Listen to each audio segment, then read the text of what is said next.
Android auto use करते वक्त आपने ये हिलती डुलती वेवी लाइन देखी होगी, पर क्या आप जानते हो ये होती क्या है?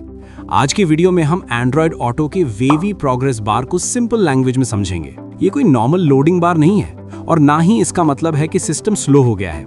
इस छोटी सी एनिमेशन के पीछे स्मार्ट लॉजिक काम करता है।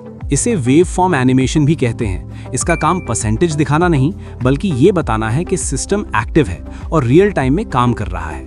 जब आप बोलते हो हे गूगल या गूगल असिस्टेंट आपकी आवाज सुन रहा होता है, तब ये वेवी बार मूव करती है। म्यूजिक, नेविगेशन और वॉइस कमांड्स में भी ये कॉमन है। नॉर्मल प्रोग्रेस बार फिक्स्ड होती है 10%, 50%, 90%, लेकिन वेवी बार एक्टिविटी इंडिकेटर है जो सिर्फ ये दिखाती है कि सिस्टम लाइव है। एंड्रॉयड ऑटो का फोकस सेफ ड्राइविंग है, कम टेक्स्ट, ज्यादा विजुअल्स।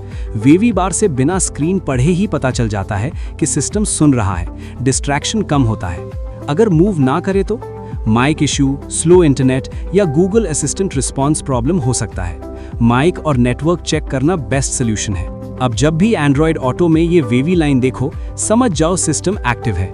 वीडियो यूजफुल लगा हो तो लाइक करो और टेक कंटेंट के लिए सब्सक्राइब जरूर करो।